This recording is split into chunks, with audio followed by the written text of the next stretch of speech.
오후의 시작 함께 하실래요? 안녕하세요. 세상에 묻은 정보 아나운서 전주리입니다. 홍명보 감독이 이끄는 축구대표팀이 올해 A매치 일정을 모두 마무리했습니다. 지난 19일 팔레스틴과의 원정 경기에서 무승부를 기록하면서 5연승 도전은 실패했지만 조 1위 자리는 놓치지 않았는데요. 북중미 월드컵 본선 진출까지 남은 과제는 무엇일까요? 그런가 하면 우리 야구대표팀은 프리미어십이 조별리그에서 탈락하며 선발진 육성이라는 숙제를 안게 됐는데요. 관련 소식 잠시 뒤 스포츠 핫 이슈 코너에서 자세히 살펴보겠습니다. 아이의 성격은 언제 형성되는 걸까요? 성격은 타고난 기질만큼 바뀌기 어려운 걸까요? 라디오 상담소 우리 아이는 왜? 오늘은 부모의 양육 방식이 아이 성격에 어떤 영향을 미칠 수 있는지 살펴볼 예정입니다. 궁금한 분들 계속해서 함께해 주세요.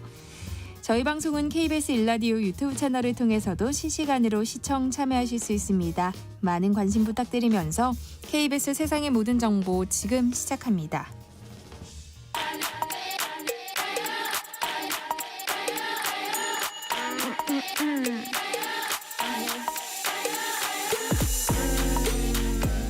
혹시 뉴스 빠뜨리셨나요? 한낮에 전해진 소식들 꼼꼼히 정리해드리겠습니다. 오늘의 뉴스 조현정 시사평론가와 함께합니다. 안녕하세요. 네, 안녕하세요. 최근 미국산 장거리 미사일로 러시아 본토를 공격했던 우크라이나가 이번에는 영국이 제공한 미사일까지 발사했다는 보도가 나왔어요. 네, 블룸버그 통신에 따르면 우크라이나는 영국에서 지원받은 공대지 순항 미사일 스톰 섀도로 러시아 본토를 공격했습니다. 그 미국 에이테크스 이용한 첫 공격한 뒤에 바로 다음 날에 영국 지원 무기로 이렇게 러시아 본토 공격한 건데요. 스톰 섀도는 영국과 프랑스가 공동 개발한 무기예요. 그래서 전투기에서 지상 목표물을 공격하는 공대지 순항 미사일이다 이렇게 알려져 있는데 작전 반경은 250km에 달하고요. 영국 일간 텔레그래프는 북한군이 파병된 러시아 쿠르스크 지역에서 스톰 섀도우 파편이 발견됐다고 전했고요. 그동안 영국 정부 입장은 우크라이나 지원을 강화해야 된다라고 강조를 해왔었거든요. 근데 미국이 탄도미사일 사용을 허용하면서 영국도 곧바로 허가한 것으로 보여지고 그런가 하면 미국 조 바이든 대통령은 그 에이테크스 지대지 미사일 허용한 데 이어서 이번에는 대인지뢰 사용까지 허용해버렸습니다. 바이든이 원래 이 대인지뢰 사용은 2022년에 한반도 이외 지역에서 사용하는 걸 전면 금지를 본인이 했었는데 네. 퇴임 앞두고 자신의 정책을 잇따라 뒤집고 있는 상황입니다. 네, 이렇게 되면 러시아의 보복 가능성이 높아질 텐데요. 우크라이나 주재 대사관들은 잇따라 문을 닫고 있다고요. 네, 그 공습 발령도 처음에 났다가 이제 취소되고 그랬는데 우크라이나가 어쨌든 이렇게 러시아 본토 타격했으니까 러시아가 또 가만히 있진 않을 것으로 보이잖아요. 조만간 러시아의 대규모 공습이 있을 거다라는 소식도 들려오고 하니까 미국이 먼저 키이우에 있는 대사관을 폐쇄하고 직원들을 대피시켰고요. 이탈리아, 스페인 등등도 같은 조처를 내렸습니다. 우리나라 대사관도 이 키이우에 있는 대사관에서요. 한국 시민들에게 신변 안전 유의를 당부를 했는데 아직 우리 정부는 이 뭐 공관 폐쇄 같은 조치는 언급하진 않았고요. 지금 우리나라에 체류 중인 한국인이 100여 명 정도로 알려져 있는데 대사관은 불가피한 사유로 우크라이나에 체류하는 국민들은 경보 발령 시에 즉시 가까운 대피소로 대피하라고 권고했습니다. 네, 이런 가운데 푸틴 러시아 대통령이 트럼프 미국 대통령 당선인과 휴전 협상을 논의할 의향이 있다. 이런 입장을 밝혔다고 하죠. 네. 전쟁이 또 다른 국면을 맞이하게 될지 관심이 쏠리는 대목이에요. 네, 이거 로이터 통신이 현지 시각 20일자로 보도한 내용입니다. 푸틴이 트럼프 당선인과 휴전 협정을 논의할 의향이 있다더라. 이렇게 이게 모두 푸틴이 언급한 건 아니고요. 크렘린궁 내부 사정을 잘 안다고 하는 러시아 전현직 관리 여러 명 말들을 인용해서 종합한 겁니다. 네. 근데 푸틴은 조건을 달고 있어요. 휴전을 하면 이제 우크라이나는 나토 가입을 포기해야 되고 지금 점령 중인 우크라이나 영토를 대거 양보하는 것은 배제한다라는 조건이에요. 조금 더 세부적으로는 러시아가 도네츠크, 루안스크, 자포리자, 헤르손 이렇게 우크라이나에서 점령한 4개 지역 정확한 분할에 대해서 협상할 여지가 있다라는 거고 지금 러시아가 우크라이나 영토들 꽤 넓게 장악을 하고 있는데 비교적 작은 지역에서는 뭐 철수할 가능성이 있다라는 예상도 나오고 있고요. 그럼 이제 트럼프가 어떤 방향으로 갈지가 중요해졌는데 트럼프는 우크라이나 평화를 위해서 푸틴과 대화를 하겠다라고 여기까지는 밝혔는데 아직 구체적인 내용은 공개하지 않은 상태입니다. 네, 윤석열 대통령이 중남미 순방을 마치고 오늘 귀국했는데요. 윤 대통령이 풀어야 할 국내 현안들이 참 많죠. 네, 이 순방 떠나기 전에 집권 반환점이었고 그때 대국민 담화를 했고 곧바로 순방을 나간 거잖아요. 이제 들어오면 본격적인 임기 후반기 현안에 대응을 해야 되는데 계속해서 그 개각 인적 쇄신에 대한 고민을 하고 있는 것으로 알려져 있습니다. 대통령실 고위 관계자에 따르면 인적 쇄신은 예산안 처리 이유가 될 거라는 전망이 나왔어요. 그래서 이달 안에 좀 사람 추려서 최종 후보군에 대해서 검증 작업 마치고 12월에 예산안 처리가 막바지로 가면 그때 다음 달에는 본격적인 인사정국에 돌입할 것으로 이제 예상이 되는데요. 이번에 인적 개편 대상에는 정부 부처와 대통령실 모두 고려가 됩니다. 먼저 총리 교체 가능성이 거론이 되는데 한덕수 국무총리가 오래 했어요. 그리고 그 윤석열 정부 출범 직후부터 한덕수 총리였는데 그 총선 끝나고 나서 사의 표명했다가 안 됐었던 거였거든요. 그래서 이번에는 총리 교체가 될 수 있겠다. 그리고 장관들 중에서도 오랜 시간 지킨 사람들 이상민 행안부 장관, 이주호 교육부 장관, 조규용 복지부 장관 등이 교체될 것으로 보여지고요. 또 대통령실 참모진도 개편이 될 텐데 강기훈 선임행정관 음주운전도 문제였고 그동안 그 비선 논란이 불거지면서 그에 대해서 대응하기 위해서라도 이 대통령실 참모진 개편이 있을 것으로 전망이 됩니다. 윤석열 대통령은 이제 트럼프 2기 행정부에 대해서도 대책 마련에 집중할 전망인데 이제 이번에 순방 때 만나는 건 무산이 됐지만 1월에 트럼프가 취임하고 그러면 그 후에 최대한 미국과 신속하게 협력 방안을 논의하고 또 만남을 성사시키기 위해서 이 부분을 준비할 것으로 예상이 되고요. 다만 그러면서도 야당이 이제 추진했던 특검법에 거부권 행사 여부를 결정해야 되는 때거든요. 그래서 야당과의 대치 국면은 이어질 전망입니다. 네, 그런데 윤석열 대통령이 G20 정상회의장으로 들어가는 과정에서 당황스러운 일이 있었다고요. 네, 이게 윤석열 대통령이 그 G20 행사장 입장할 때였는데요. 윤석열 대통령과 대동한 우리 측 통역 요원이 대통령과 함께 레드카펫으로 들어가려고 하자 현지 보안 요원들이 저지했습니다. 네, 우리 측 통역이 굴하지 않고 계속 들어가려고 하다가 이제 서로 몸으로 실랑이를 하는 모습이었는데요. 이 장면은 그 정상회의 중계하던 영국 방송 스카이뉴스 통해서 전 세계에 송출이 됐습니다. 그러다가 이제 방송사가 중계 화면을 전환하면서 이후의 상황은 송출이 되지 않았어요. 그런데 거기까지만 잘린 거기까지만 봐도 상당히 생경한 장면인 거예요. 이거 배경을 좀 보니까 원래 브라질 측에서 이 G20 회의장에 모든 나라들의 추가 수행원은 따로 입장하게 해놓은 거예요. 그 각국 정상들만 레드카펫 밟고 들어갈 수 있게끔 해놓은 건데 그런데 우리나라는 어떤 특수성이 있었느냐. 그 자리에서 남아공과의 정상회담이 열리게 된 거예요. 그래서 대통령과 함께 통역 요원이 입장해야 되는 상황이었고 그 내용을 브라질 연락관을 통해서 사전 협조 요청을 했고 통역 요원도 대동하기로 돼 있었다는 게 대통령실의 설명입니다.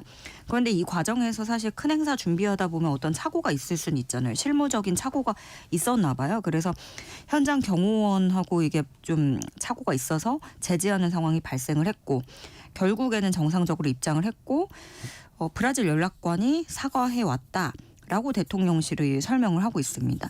그럼 상황은 그럴 수 있어요. 근데 이제 착오가 있었어도 우리 측 통역사가 거기서 좀 밀고 들어갔어야 했는지 그리고 왜냐하면 이제 뭐가 문제가 마찰이 있다 하면 설명을 하고 또 다시 확인을 받아요. 왜냐하면 분명한 주최국이고 뭐 테러라든가 이런 그쪽에선 보수적으로 할 수밖에 없는 상황이거든요. 그리고 또 밀고 나가는 과정에서 VIP 우리 대통령보다 이제 앞서 나가는 장면도 사실은 굉장히 좀 흔치 않은 풍경이었고 윤 대통령도 뒤돌아보면서 당황해하는 모습이었어요. 20개 참가국 중에 우리나라만 유일하게 이런 모습이 그대로 노출됐습니다. 자, 한낮의 교양 파트너 지금 여러분께서는 세상의 모든 정보와 함께하고 계십니다. 일제감경기 사도광선에서 강제 노역한 노동자를 기리는 추도식이 오는 24일 일본에서 열릴 예정이라고요. 네. 그 사도섬 서쪽에 있는 사도시 아이카와 개발종합센터에서 24일에 개최하게 됩니다. 이 사도광선이 세계유산으로 등재될 때 한국과 일본이 약속한 거 2개가 있어요. 먼저 하나가 강제동원 역사를 알리는 전시를 설치할 것.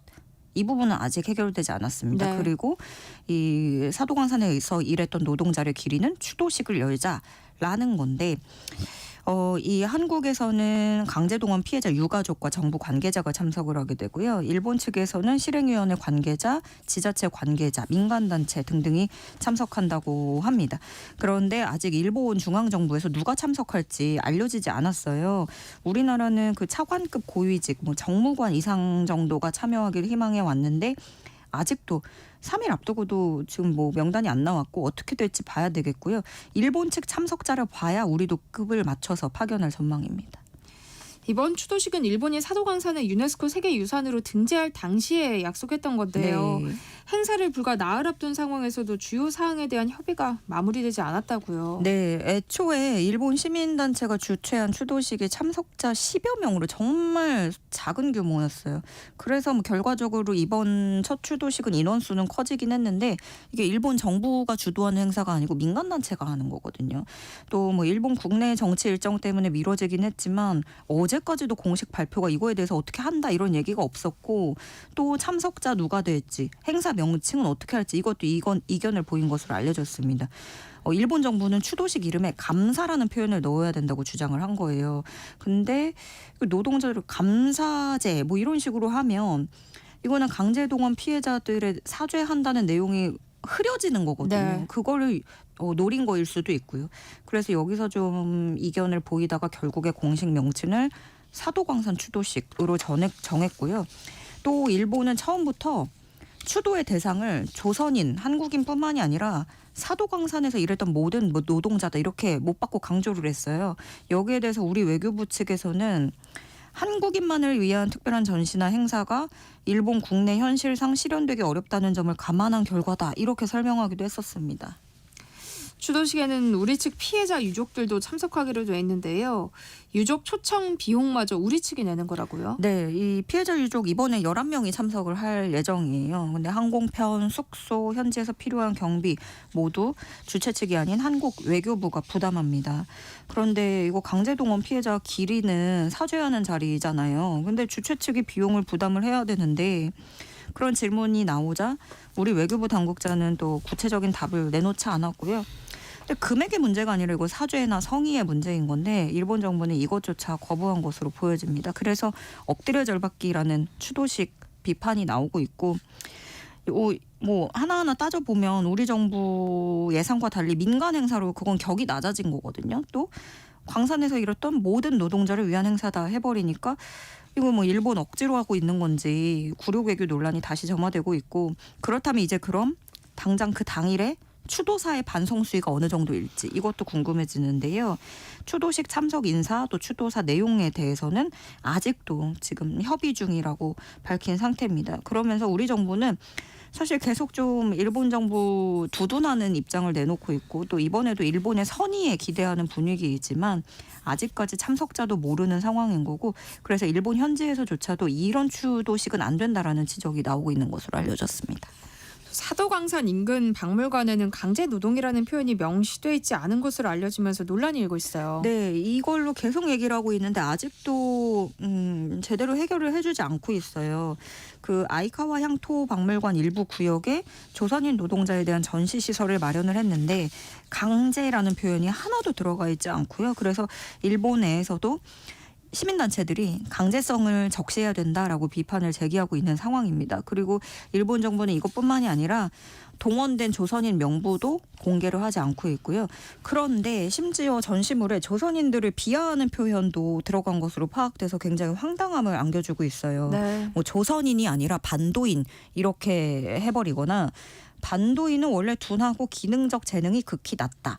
반도인 특유의 불결한 악습은 바뀌지 않는다라는 표현이 들어가 있습니다. 화제를 좀 바꿔보겠습니다. 지금 국회에서 내년도 예산안에 대한 심사가 이루어지고 있는데요. 상임위 심사 과정에서 일부 의원들의 지역구 예산이 늘어난 것으로 나타났어요. 네, 애초에 정부는 677조 원 규모의 예산을 제출했습니다. 그리고 이거를 지금 이 예산안 심사에서 상임위에서 들여다보고 증액할지 감액할지 분야별로 결정을 하는 건데 결과적으로 순 증액 규모는 13조 2천억 원에 이르게 됐어요.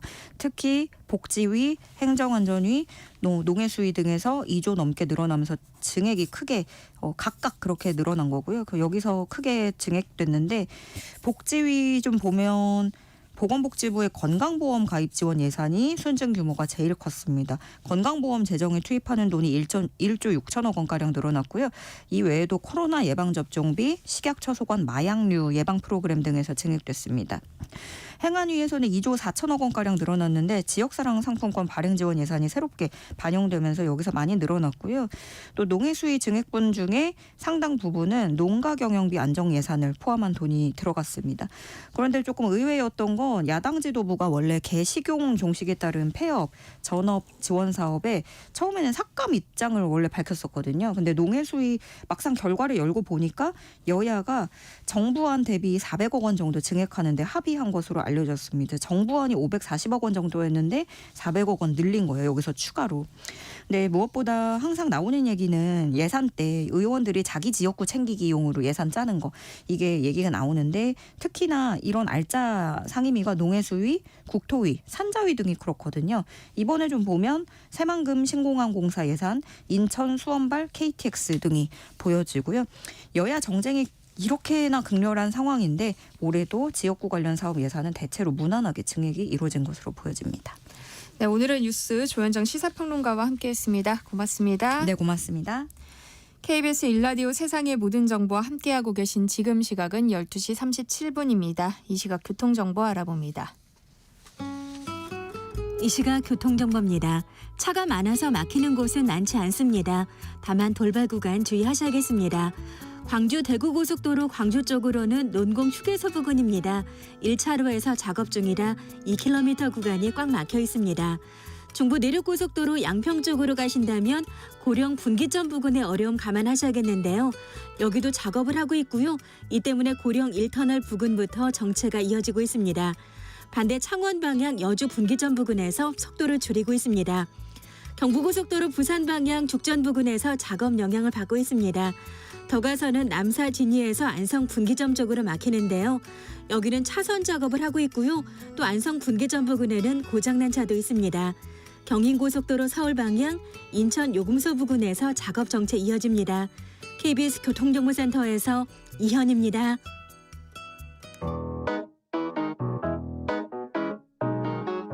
세상의 모든 정보는 청취자분들의 관심과 참여를 기다립니다.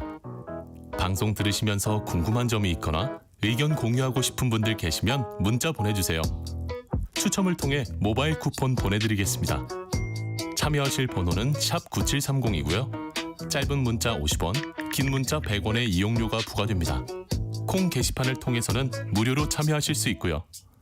KBS 1라디오 유튜브 채널을 통해서도 실시간으로 시청 참여하실 수 있습니다.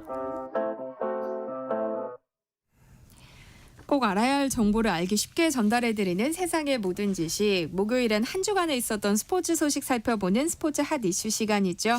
정현호 KBS 스포츠국 PD와 함께합니다. 어서 오세요. 네, 안녕하세요. 네, 19일 밤이었죠. 홍명보가 북중미 월드컵 아시아 3차 예선 B조 6차전에서 팔레스타인과 맞붙었는데 1대1로 아쉽게 비겼어요. 네, 사실은 우리나라가 이 월드컵 3차 예선 첫 경기부터 홍명보의 첫 경기였죠. 팔레스타인과 홈에서 0대0 무승부를 기록했기 때문에 이번 원정 경기에서 반드시 좀 서력해야겠다. 그리고 네.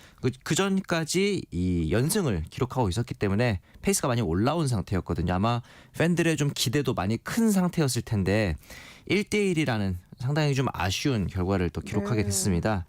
굉장히 결정력이라든가 어떤 경기력 자체가 좀 좋지 않았기 때문에 결과를 떠나서 이 과정에 대한 팬들의 좀 아쉬운 목소리가 이어지기도 했고요. 네. 김민재 선수와 이 조현우 선수 간의 어떤 그 커뮤니케이션 미스로 인해서 경기 초반에 실점을 했고 다행히 손흥민 선수가 만회골을 기록하긴 했습니다만 그 이후에 역전골이 나오질 않으면서 결국 경기는 1대1로 마무리가 됐습니다.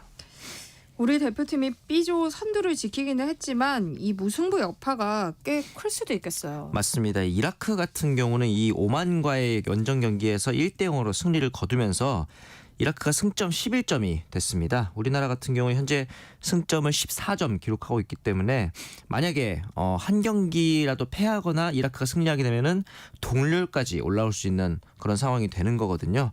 물론 이제 이번 3차 예선부터는 다음 월드컵부터는 48개국이 출전을 하기 때문에 뭐 각조에서 2위까지만 해도 월드컵 본선에 직행하는 데는 문제가 없습니다. 네. 하지만 이거는 우리나라의 지금 목표가 월드컵 진출이 아니고 진출한 이후에 더 좋은 성적을 거두는 게 지금 대한민국 대표팀의 목표 아니겠습니까?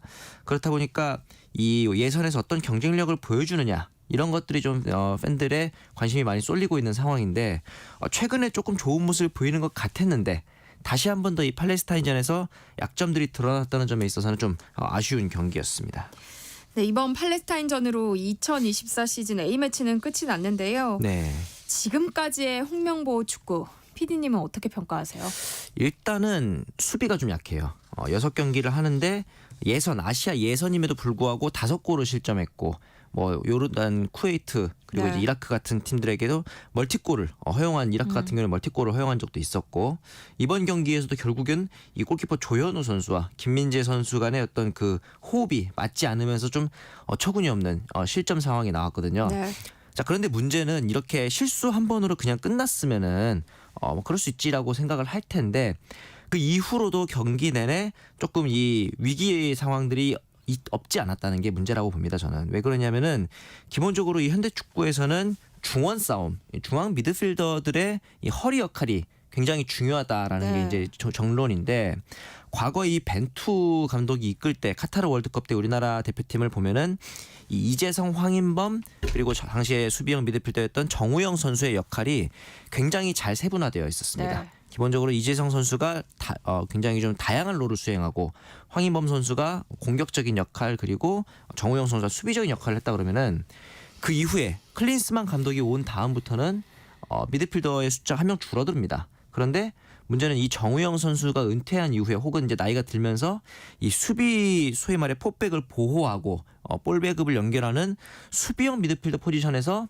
적임자를 찾지 못하고 있어요. 네. 그 이후로 이제 뭐 박용호 선수라든가 백승호 선수, 심지어 이 황인범 선수를 내려서 실험해보는 좀 다양한 시도가 이어지긴 했는데 아직까지 좀 마땅한 역할 부여가 되지 않고 있는 모습에서 기본적으로 이 중원이 계속 흔들리다 보니까 중원에서 사이드로 이제 볼 배급이 원활하게 이어지질 않고 그렇다 보니까 공격력까지도 조금 이어지지 않는 모습이 있는데 이런 상황에서 좀 피해를 보는 게 저는 이강인 선수인 것 같아요. 네. 이강인 선수 같은 경우는 지금 이제 2차 예선에서는 6경기 4골을 터뜨리고 굉장히 좀 민첩한 모습을 많이 보여줬는데 3차 예선 들어서면서 5경기에 득점이 없습니다. 그냥 도움 하나가 유일한 공격 포인트인데 기본적으로 홍명보 감독이 이강인 선수에게 조금 더 수비적인 역할을 좀 가중해서 부여하고 있는 느낌이 있습니다. 이게 왜 그러냐면은 이전에 월드컵 카타르 월드컵 때처럼 정우영 선수 같은 수비형 미드필더 존재가 없기 때문에 다른 미드필더들이 수비적인 어떤 부담을 같이 공유해야 되는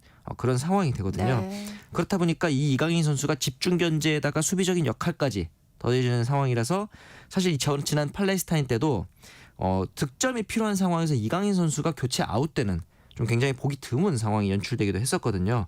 그러니까 이강인 선수가 부진하다라기보다는 네. 지금 대표팀 전술적인 측면에서 이강인 선수를 좀 더 100% 활용하지 못하고 있는 그런 측면들이 있는데 문제는 대안이 없다는 거예요. 그렇다면 다시 정우영 선수 데려오는 거 안 되는 거 아니냐. 하지만 이제 내년 되면 벌써 36, 37이 되는 정우영 그렇죠. 선수고 다른 수비형 미드필더 포지션에서 예를 들어 원두재 선수라든가 정우영 선수 K리그에서 좋은 모습 보여줬던 선수들 조금씩 실험은 해보고 있습니다만 네. 아직까지 홍명보 감독이 좀 마음에 드는 그런 선수를 발굴하지 못한 것 같아서 이 부분이 지금 홍명보 축구에서 가장 약점이 아닌가 싶습니다. 이번 팔레스타인전은 손흥민 선수의 골이 없었다면 패할 수도 있는 상황이었잖아요. 네. 경기가 끝난 뒤에 손흥민 선수가 은퇴를 다시 언급했다고요. 힘든 거죠. 이게 왜 이렇게 힘드냐면은 손흥민 선수가 이제 거의 대표팀뿐만 아니라 소속팀에서도 풀타임으로 경기를 치르고 있었고 최근에 또 부상이 있었지 네. 않습니까? 그렇다 보니까 컨디션이 끌어올리지지 않은 상황에서 장거리 비행이 계속 이어지고 이렇다 보니까 이전에 박지성 선수라든가 대표팀 선배들이 겪었던 고충을 손흥민 선수도 마찬가지로 겪고 있는 게 아닌가. 네. 그래서 이 김민재 선수도 사실은 실수가 있기는 했습니다만 제일 좀 강행군이 우려스러운 수준인 것 같아요. 이번 공식 경기에서 이번 시즌에 1341분을 소화하고 있습니다. 팀 내에서 요슈아 키미 선수에 의해서 두 번째로 많은 출전 시간인데 여기에 더해서 장거리 비행도 이제 마찬가지고 네. 이렇다 보니까 이 대표팀 내에 해외파들의 어떤 체력 관리 이런 부분들에 있어서 홍명보 감독이 이런 로테이션을 얼마나 잘 가져가느냐가 중요한데 앞서 말씀드린 것처럼 그렇기 위해서는 로테이션 선수들의 좀 클래스가 올라와 줘야 되는데 아직까지는 조금 홍명보 감독도 마음이 급한 부분도 있고 이렇다 보니까 그런 부분이 안 되고 있는 것 같아요. 네. 그리고 이제 손흥민 선수가 이번 득점을 통해서 A매치 통산 51번째 골을 터뜨리게 됐습니다. 황선홍 전 감독을 따돌리고 이제 최다 득점 단독 2위가 됐습니다. 최다 득점 1위인 차범근 선수의 격차가 A매치 대한축구협회 기록 기준으로는 7골이 됐고 FIFA가 인정하는 A매치 기록 기준으로는 4골 차가 됐습니다. 네. 이제 4골 이상, 5골 이상 득점을 하게 되면 손흥민 선수가 대한민국 FIFA 기록을 기준으로 봤을 때에서 가장 많이 득점을 한 대표팀 경기에서 네. 득점한 선수가 될 수 있기 때문에 저는 그냥 개인적인 팬심에서 물론 힘들겠지만 이 기록 한번 딱 깨주고 그 다음에 명예롭게 은퇴하는 게 어떨까 그런 생각이 들기도 합니다. 네, 한편 한국 야구 대표팀이 프리미어 12 조별리그에서 탈락하는 쓴맛을 보기도 했어요. 그렇습니다. 오늘 좀 약간은 반가운 소식이 없어요. 아쉬운 이야기들이 많이 이어지고 있는데 이렇게 프리미어 12 슈퍼라운드 4강 진출에 또 실패를 하게 됐습니다. 3승 2패에 결국 성적으로 마무리를 했지만 승자승 원칙에 따라서 일본과 대만에 이제 밀려가지고 네. 슈퍼라운드 진출에 실패했는데 사실 지난 1회 프리미어 1, 2에서는 우승을 1회 대회에서는 차지했고 네. 그다음에 2회 대회에서는 준우승을 차지했기 때문에 이번 대회에 거는 기대가 좀 많았을 거예요. 왜 그러냐면은 지난 올림픽이라든가 그다음에 이제 WBC 이런 대회에서 계속 좀 아쉬운 성적이 있었기 네. 때문에 이번에 좀 반격의 기회다 이런 기대를 하는 팬들이 많았을 텐데 똑같이 조금은 아쉬운 성적들이 이어졌다는 점에서는 이번에도 좀 비판의 목소리를 피하기는 어려워 보입니다. KBO 리그가 뭐 1,000만 관중 시대도 열었고요. 선수들 연봉도 증가하고 있잖아요. 맞아요. 그런데 국제 무대 경쟁력은 되레 떨어지고 있다 이런 지적이 쏟아지고 있어요. PD님은 어떻게 보세요? 저는 좀 냉정하게 봤을 때는 네. 이렇게 KBO 리그가 흥행을 하고 있기 때문에 국제 대회에서의 어떤 그 선수들이 100% 이상의 힘을 발휘해야 할 명분이라든가 동기부여가 사라지는 게 아닌가 그런 생각도 좀 들기는 했어요. 네. 거기에 더해서 사실은 이제 팬들도 국제 대회에서 좋은 성적을 내주는 것도 물론 중요하겠습니다만 그보다 소속팀 선수들이 좀 다치지 않고 무사히 돌아와줬으면 하는 마음도 있는 것 같아서 좀 복잡한 것 같아요. 그만큼 이제 보는 사람도 많아지고 이해관계도 많아지다 보니까 예전처럼 대표팀 내에서 무조건 잘해야 된다라는 어떤 그런 마음들이 좀, 간절함이 좀. 이게 좀 복잡한 심경으로 네. 선수들이 바뀐 것 같기도 하고 여기에 더해서 이 대만 야구가 최근에 굉장히 좀 많이 폼이 올라왔다라는 이제 분석도 있었거든요. 네. 이런 부분에 있어서 우리나라 같은 경우는 이제 아시아 쿼터제라는 게 있습니다. 배구라든가 축구에서는 많이 이제 시행을 하고 있는데 이 아시아 쿼터제를 통해서 해외 선수들과의 좀 교류를 활발하게 추진해 본다면 우리나라 선수들의 해외 진출 문호도 좀 열릴 수 있고 해외 선수들이 또 우리나라에 넘어오면서 네. 또 새로운 어떤 그런 문호를 개방하면서 새로운 지식을 쌓을 수 있는 기회도 생길 거라고 저는 생각을 하거든요. 이런 부분 물론 이제 선수협의회에서는 조금 반대의 목소리가 나올 수는 있겠습니다만 네. 기본적으로 이 그에 따른 이제 상응하는 보상들이 주어진다면은 한국 야구의 좀 더 세계화 그리고 경쟁력 강화를 위해서는 아시아 쿼터제 도입을 조금 더 당기는 건 어떨까 그런 생각이 또 들기도 했습니다. 비록 조기 탈락이라는 초라한 성적표를 받았지만 뭐 김도영 선수를 비롯한 젊은 선수들의 활약은 희망적이었어요. 김도영 선수 이번 시즌에 정말 잘했죠. 근데 과연 세계 무대에서도 잘할까? 좀 걱정 어린 그리고 궁금한 시선들이 네. 많았는데 타율 4할 1푼 2리에 홈런이 3개였습니다. 메이저리거 스카우터들도 굉장히 많이 몰린 대회였는데 눈조장을 좀 제대로 찍은 상황이 됐고 김도영 선수 본인도 내가 좀 세계 무대에서 어느 정도 통할까 궁금했었는데 이런 부분에 대해서 만족스럽다라고 할 줄 알았거든요. 그게 아니라 아직도 많이 부족하다. 좀 아쉬운 마음이 크다. 더 성장하겠다. 네. 역시 이런 걸 보면서 어떤 그 큰 꿈을 가지고 있는 선수구나라는 생각이 들기도 하고 이번 대회에서 좀 우리 대표팀이 거둔 몇 안 되는 소득 중에 하나가 이 네. 김도영 선수 그리고 투수진에서는 김서현 선수의 호투가 아니었을까 싶은데 이런 기량들을 선수들이 계속 유지한다면은 다가올 이제 2026년의 WBC 그리고 나고야 아이치 아시안 게임 그리고 이제 다음 프리미어 12 이런 대회들에 있어서는 이 선수들이 주축이 돼서 조금 더 나은 성적을 기대할 수 있지 않을까라는 생각을 해봅니다. 네. 프리미어 12 경기가 치러지는 동안 프로야구 FA 시장은 생각 외로 조용했어요. 특히 네. FA 대어로 꼽히던 최원태 선수 아직까지는 진 적이 없는 거예요. 맞습니다. 어느 팀과의 좀 다양한 루머가 나올 법도 한 상황인데 기본적으로 이 최원태 선수가 선발 등판을 꾸준하게 가져갈 수 있다는 점에서는 굉장히 좋은 선수임에 틀림이 없는데 지난 2년간 이 LG 트윈스에서 가을 야구 때 부진했던 모습이 좀 있었거든요. 그리고 이런 소위 말해 큰 경기에 약한 거 아니냐는 의구심. 네. 중간중간 좀 결정적인 상황에서 로테이션에서 빠지는 어떻게 보면 약간의 그 워크의식 이슈를 지적하는 팬들도 있었고요. 물론 이게 사실인지 아닌지는 우리는 알 수 없습니다만 네. 이런 부분 때문에 어떻게 보면은 선수들의 그 최현태 선수에 대한 구애가 좀 적은 게 아닌가 이런 이야기도 있고 한편에서는 또 이런 이야기도 있습니다.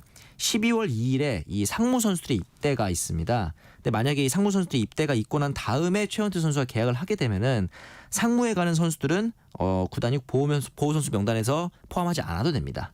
아마 그런 이유 때문에 최원태 선수와 어떤 구도적인 합의는 했지만 아마도 이 보호 선수를 한두 명 이상 더 보호하기 위해서 발표를 미루는 게 아닌가 이런 네. 추측도 있기 때문에 제 생각에는 12월 2일 이후에 발표가 날 수도 있지 않을까 그런 생각이 또 들기도 합니다. 지켜봐야겠네요. 네. 네, 이와 반대로 e스포츠 이적 시장은 시작부터 떠들썩하다고요. 저는 사실 e스포츠를 그렇게 챙겨보는 편은 아니었는데 제가 알 정도였으니까요. 이 한화생명에서 최우재 선수의 영입을 네. 공식 발표했습니다. 최우재 선수 같은 경우는 닉네임인 제우스로 아마 더 유명할 텐데 이번에 이 T1 팀에서 주전 탑라이너 포지션에서 굉장히 좀 큰 활약을 했었단 말이죠. 그러면서 이 T1이 롤 월드 챔피언십 이하 롤드컵이라고 불리는 이 롤드컵에서 2연패를 달성하는데 굉장히 큰 힘을 보탠 선수이기도 합니다.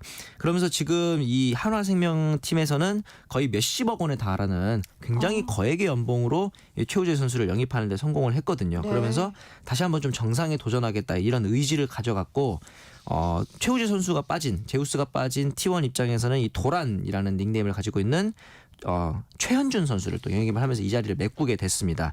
이런 것들이 사실은 좀 축구야구로 좀 비유를 하자면은 거의 그 손흥민 선수나 이강인 선수급의 빅네임의 이적이라고 네. 보시면 될 것 같다는 생각이 들고 여기에 더해서 이 젠지 팀에서는 또 이제 기존에 있었던 룰러 박재혁 선수 그리고 초비 정지훈 선수 두 선수를 젠지 팀에 이제 잔류를 하고 복귀를 시키기로 선언을 했습니다. 그런데 이 어떤 점이 눈에 띄냐면 두 선수 모두 3년 계약을 체결했다는 점일 거예요. e스포츠 특성상 선수들의 그 전성기도 빨리 오지만 그 전성기에 내려가는 네. 시간도 굉장히 빠른데 그럼에도 불구하고 최대로 계약할 수 있는 3년 계약을 두 선수 모두에게 제안했다면은 이 부분에 있어서는 좀 이 젠지와 이 초비 룰러 이 두 선수 간에 어떤 믿음이 공고한 것이 아니었나 또 그런 생각이 또 들기도 했습니다.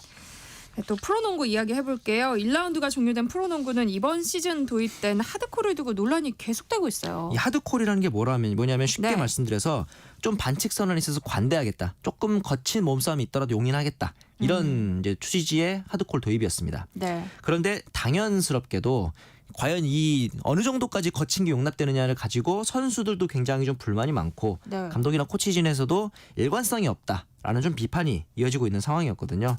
이렇다 보니까 이제 선수들이 공개적으로 좀 불만을 표출하는 경우도 있고 이로 인해서 또 제재금을 받는 경우도 있었습니다.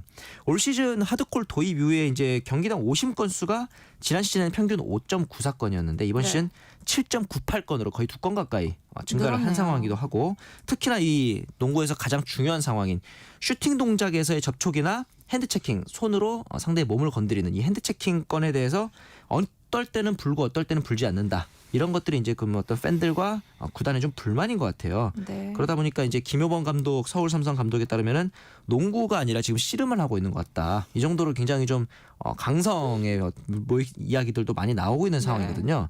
그런데 이렇게 도입을 한 이유가 KBL이 국제 경쟁력이 많이 떨어진다는 비판이 많았습니다. 국제 농구 트렌드는 점점 이렇게 강한 몸싸움이 들어가는 게 현실인데 네. 너무 반칙을 자주 보는 게 아니냐 이런 비판이 있어서 도입을 하긴 했는데 역시나 이렇게 도입을 하면서 우리가 기대했던 거는 그만큼 하드코어를 통해서 화끈한 공격 농구가 나올 줄 알았는데 네. 오히려 득점이 7점가량 줄어들었습니다. 그러니까 이제 반칙을 더 거칠게 하다 보니까 오히려 공격이 다 안 되고 있는 네. 우리가 기대했던 거랑은 좀 역효과가 나오는 게 아닌가. 이렇다 보니까 이제 KBL 입장에서는 아직까지는 좀 경기 흐름이 빨라지는 거에 대한 긍정적인 평가를 하고 있습니다만 앞으로 이제 좀 거듭되면서 좀 이 간극을 보완해 나가야 될 필요성이 있지 않나 그런 생각을 해봅니다. 스포츠 핫이슈 정현우 KBS 스포츠국 PD와 함께했습니다. 고맙습니다. 네, 감사합니다. 네, 세상의 모든 정보 1부 순서 여기서 마무리하고요. 저는 잠시 후 2부에 돌아오겠습니다.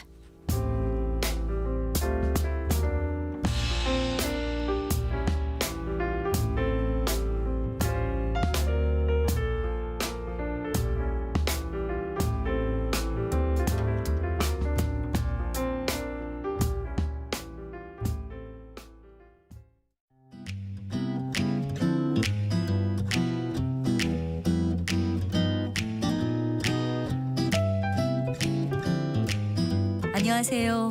바른말 고운말입니다. 우리말 표현 중에 재연과 재현은 발음이 비슷해서 혼동하기 쉬울 때가 많습니다. 텔레비전 자막에서도 잘못 쓰이는 경우를 종종 볼 수가 있는데요. 먼저 재연은 연극이나 영화 따위를 다시 상연하거나 상영함이란 뜻도 있지만 한 번 했던 행위나 일을 다시 되풀이함이라는 뜻도 있습니다. 그래서 불행한 사태의 재연을 막으려면 우리 모두 노력해야 한다 같이 말할 수 있습니다.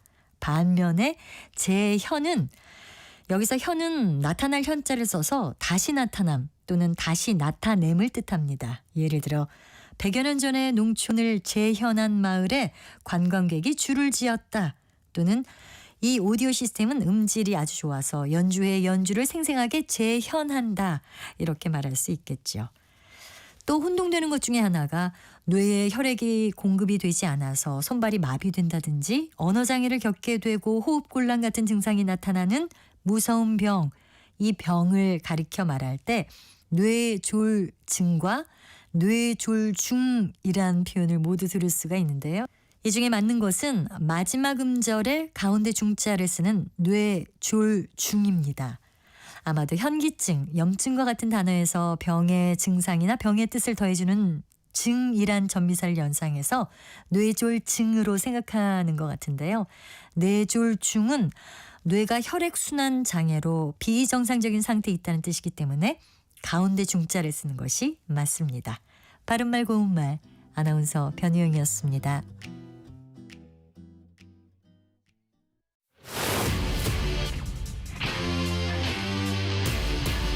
토론에 정답은 없습니다. 토론이 세상을 바꿀 수도 없습니다. 하지만 질문은 새로운 세상을 만들 수 있습니다. 질문으로 올바른 세상을 만드는 첫걸음. 평일 저녁 7시 20분 KBS 열린 토론.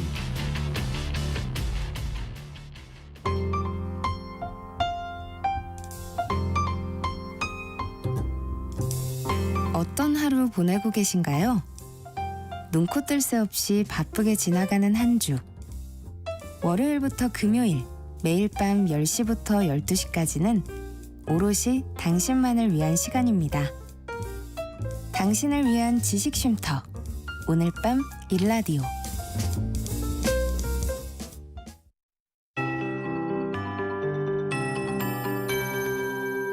KBS 58분 날씨. 현재 서울은 하늘빛이 흐린 가운데 먼지 때문에 시야가 더 부였습니다. 오늘 나오실 때는 마스크를 착용하셔야겠는데요. 국외에서 대기 오염물질이 날아오면서 수도권과 충북 지역의 먼지 농도가 높게 나타나고 있습니다. 수도권과 충청은 종일 초미세먼지 농도 나쁨 수준을 보이겠고요. 오후부터 강원 영서와 전북, 경북 지역도 공기가 탁해지겠습니다. 호흡기가 약하신 분들은 주의하시기 바랍니다. 오늘은 어제보다 바람결이 더 부드러워졌습니다. 낮 동안 평년 수준을 웃돌며 온화하겠는데요. 낮 기온 서울 14도, 대전과 전주, 대구 15도, 부산 17도까지 올라서 어제보다 1에서 6도가량 높겠습니다. 내일과 모레 아침에는 다시 내륙을 중심으로 0도 이하로 떨어지면서 반짝 추워지겠습니다. 기온이 들쑥날쑥해서 감기 조심하셔야겠습니다. 오늘 전국이 대체로 흐리다가 오후부터는 구름의 양이 줄겠고요. 동해안 지역은 대체로 맑겠습니다. 오후까지 수도권과 강원 영서, 충청, 전북 북부에는 1에서 5mm의 비가 내리는 곳이 있겠습니다. 내일과 모레 토요일에는 전국이 대체로 맑겠는데요. 토요일에 경북 동해안에는 가끔 비가 오는 곳이 있겠습니다. 현재 서울의 기온은 13.5도입니다. KBS 58분 날씨 조하늘입니다.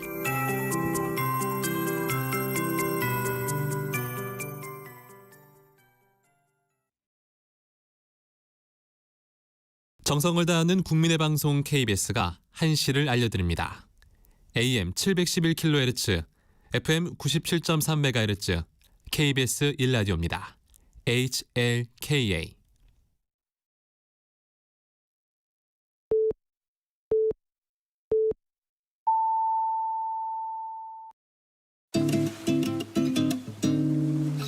나른한 오후를 책임질 영양 만점 지식 비타민. 세상의 모든 정보.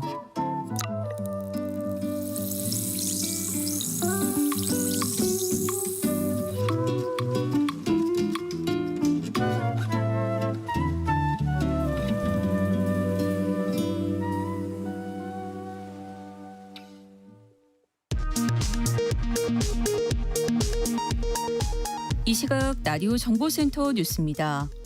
홍철호 대통령실 정보수석은 이달 초 윤석열 대통령 기자회견 당시 무엇을 사과하는 것인지 말해달라는 기자 질문을 두고 무례하다고 언급한 데 대해 적절하지 못한 발언을 한 점에 대해 부산일보 기자분과 언론 관계자 여러분께 사과드린다고 밝혔습니다.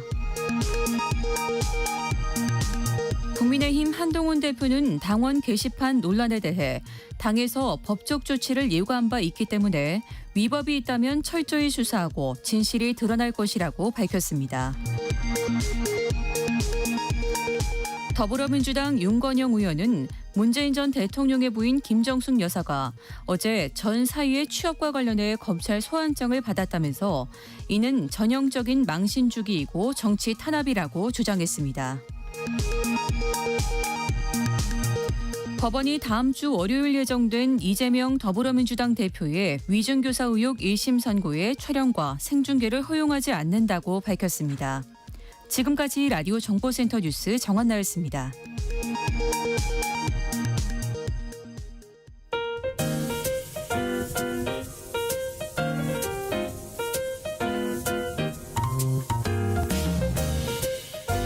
정신없이 바쁜 하루.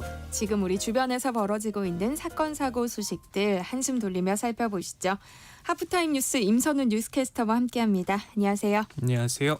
네, 걸그룹 뉴진스의 멤버 한이가 소속사에서 따돌림을 당했다는 폭로가 나온 이후 직장 내 괴롭힘을 당했다며 팬이 민원을 제기했는데요. 이에 대해서 고용노동부가 2달 만에 최종 결론을 내놨어요. 네, 결론부터 놓고 보면 직장 내 괴롭힘이 성립하지 않는다 판단했습니다. 근로기준법상 한이는 근로자가 아니라는 이유에서 때문인데요.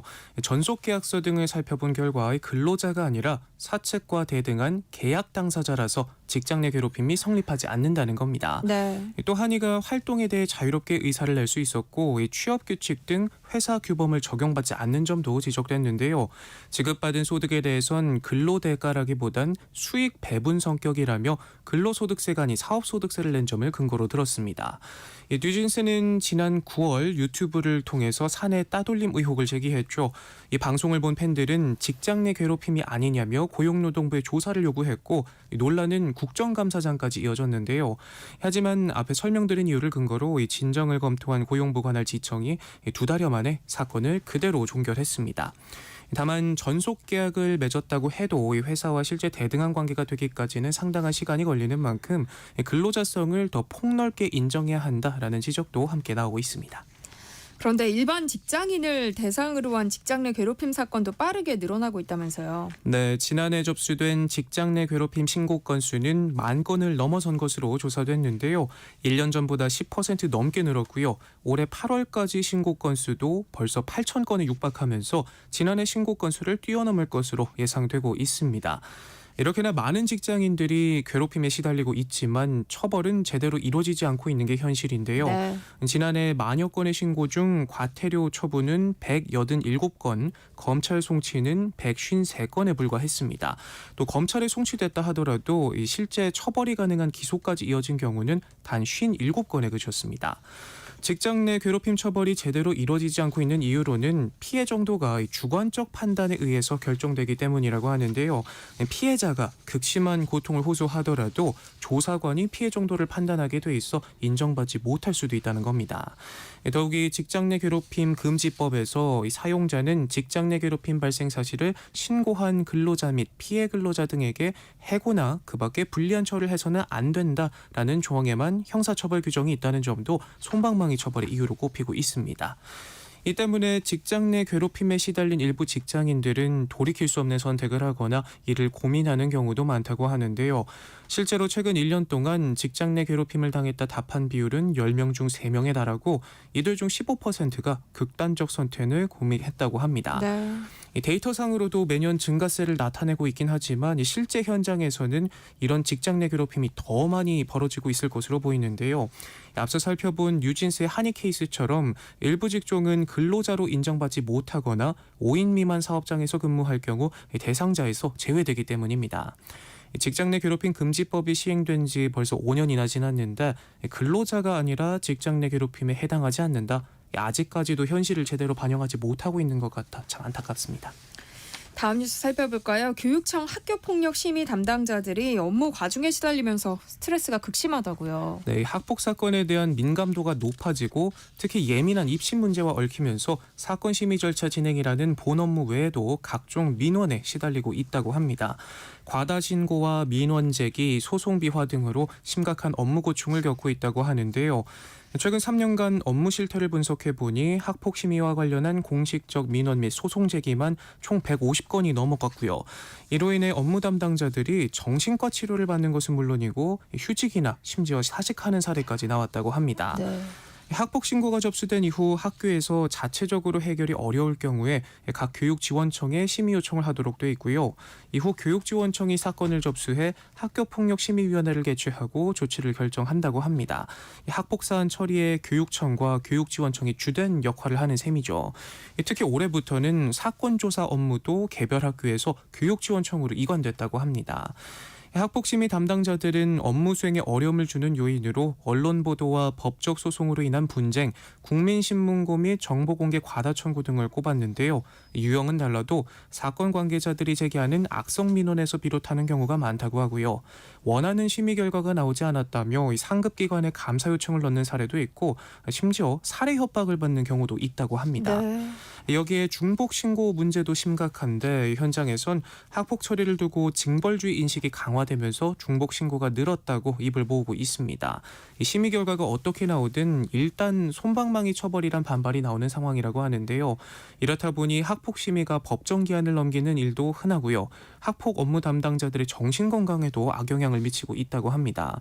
정신과 치료 경험을 묻는 질문에는 응답자의 5%가 경험했다고 답했는데 개인정보 보호를 이유로 치료 경험 응답을 제출하지 않는 경우를 고려하면 실제 비율은 더 높을 것으로 보이고요. 네. 심의 결과에 불복해 이뤄지는 각종 법적 조치가 심적 부담을 키운다는 지적도 나오고 있습니다. 의료용 마약류인 프로포폴 등을 돈만 내면 원하는 만큼 투약해준 일당이 재판에 넘겨졌어요. 네, 이른바 마약 장사를 한 병원이 적발됐습니다. 1시간에 100만 원 정도를 내면 밤낮 가리지 않고 신원 확인도 없이 투약해줬다고 하는데요. 프로포폴이나 에토미데이트 같은 의료용 마약을 불법 투약해오다가 덜미가 잡혔습니다. 간호조무사들이 이 의사의 관리나 처방 없이 주사를 놨는데 10시간 넘게 주사를 맞은 사람도 있었다고 하고요. 네. 중독자들이 요구하면 새벽에도 병원 문을 열었고 한 중독자는 7개월간 무려 2억 원어치 주사를 맞기도 했습니다. 해당 병원은 지난해 11월부터 약 7개월 동안 이런 식으로 400차례 이상 14억 6천여만 원의 마약류를 투약해 온 것으로 드러났고요. 많은 양의 마약류 투약을 숨기기 위해서 식품의약품안전처 마약류 통합관리 시스템에 800차례 넘게 허위 보고한 사실도 밝혀졌습니다. 검찰은 병원 관계자와 상습 투약자 등 32명을 입건하고 이 가운데 70대 병원 설립자와 60대 의사 등 6명을 구속 기소했습니다. 네, 어제 동덕여대에서 남녀공학 전환에 대해서 재학생들이 총회를 열어 찬반 투표를 진행했는데요. 찬성표는 단 한 표도 나오지 않았다고요. 네, 동덕여대 총학생회는 어제 학생총회를 열고 재학생들을 대상으로 남녀공학 찬반 투표를 진행했는데요. 재학생 6,500여 명 중 약 30%인 1,973명이 참석했습니다. 총회는 안건별로 찬성과 반대, 기권 순으로 재학생들이 비표를 들어 거수 투표를 하면 그 수를 집계하는 방식으로 이뤄졌는데요. 공학 전환에 찬성하는 사람은 비표를 들라는 외침에 아무도 손을 들지 않았고요.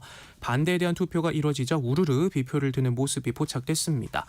결과는 찬성 0표, 반대 1,971표, 기권 2표로 거의 모든 학생이 반대 의사를 표기했습니다. 총회가 마무리되자 학생들은 박수를 쏟아내며 환호했는데요. 최현아 총학생회장은 오늘 학생총회에서 의견된 안건들을 대학본부에서 절대 좌시하면 안 될 것이라며 대학본부가 똑같은 입장을 계속 내비치고 알겠다 정도로는 안 된다며 공학 전환을 안 하겠다 한마디면 된다라고 언급했습니다. 총학생회 측은 학생총회에서 나온 결과를 대학본부에 전달하겠다는 방침인데요. 학교 측은 총학생회를 통해 결과를 받게 되면 학생들 의견을 충분히 참조하겠다면서도 현재 학생들 사이에서 반대 의견을 표명하기 어려운 상황도 감안해 다양한 구성원의 목소리를 모두 수렴할 예정이라고 말했습니다. 교수들이 수업 거부를 철회해달라고 호소하는 등 학교 안팎에서 문제를 해결하자는 목소리가 나오는 가운데 총회 결정을 두고 학교 측과 학생들이 갈등의 실마리를 찾을 수 있을지 관심이 모아지고 있습니다. 네. 지난 19일 중국에서 일본과 중국의 월드컵 예선 경기가 열렸는데요. 흥분한 중국 팬들이 일본 유니폼을 입은 관객을 쫓아내는 일이 있었어요. 네, 중국의 반일 정서가 계속해서 커지는 요즘인데요. 최근 있었던 중국과 일본의 북중미 월드컵 예선전도 예외는 아니었습니다. 붉은색 유니폼을 입은 중국 팬 수만 명이 열띤 응원에 나섰는데 일본 유니폼을 입은 축구 팬은 아예 경기장 밖으로 쫓겨날 정도였습니다. 일부 중국 팬들은 모자까지 벗겨버리면서 적대감을 숨기지 않았는데 결국 경찰이 나서 이 관객의 유니폼을 벗길 때까지 중국 팬들의 흥분은 가라앉지 않았습니다. 중국인들의 반일 감정 좀처럼 사그라들지 않는 요즘인데요. 네. 지난 9월에도 광둥성에서 등교 중이던 일본인 초등학생이 피습당해 숨지는 일이 있었고요. 그보다 2달여 전에는 장쑤성에서 일본인 모자가 학교 스쿨버스를 기다리다가 한 중국인 남성이 휘두른 흉기에 다치는 일도 있었습니다. 일본인 대상 범죄가 계속되자 이시바 총리까지 나서 최근 중일 정상회담에서 안전대책 마련을 촉구하기까지 했는데요. 중국 정부는 일본인들을 대상으로 한 폭력과 범죄에 대해 우발적이라며 확대 해석을 경계하고 있지만 중국에 거주하는 일본인들의 불안감은 계속해서 커지고 있습니다. 요즘 날이 부쩍 추워지면서 붕어빵 찾는 분들 많으실 텐데요. 그런데 예전만큼 또 찾아보기가 힘든 것 같아요. 네, 오죽하면 붕세권이라는 말까지 나올 정도인데요. 네. 저도 요즘 지갑에 꼭 현금 챙겨 다니면서 사 먹을 만큼 소소한 행복이었는데 최근 붕어빵 가게 찾아보기가 쉽지 않습니다. 네. 실제 통계상으로 봐도 붕어빵이나 군고구마, 호떡, 노점 등이 포함된 이 노점 판매업 전체 취업자는 올해 상반기 기준 33만 9천 명 수준으로 몇 년 새 3만 명 가까이 줄었는데요. 무엇보다 재료값이 예년보다 크게 오른 이유가 크다고 합니다. 붕어빵 주 재료로 사용되는 팥과 밀가루 가격이 특히 많이 올랐는데 평년 평균 가격보다 각각 10%, 5% 넘게 올랐다고 합니다. 네. 덩달아 붕어빵 가격도 오르면서 금붕어빵이란 별명도 생기는 요즘이고요. 예전엔 1,000원이면 3마리는 사 먹을 수 있었던 것 같은데 요즘은 어림도 없다고 하더라고요.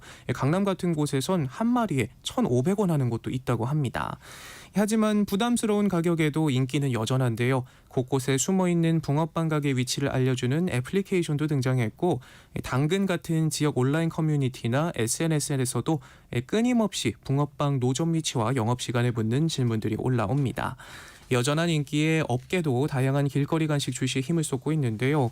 신세계푸드는 지난달 겨울을 맞아 올바르고 반듯한 붕어빵이라는 제품을 판매를 재개했고요. CJ제일제당의 비비고 붕어빵 3종은 매달 10억 원어치씩 불티나게 팔려나간다고 하네요.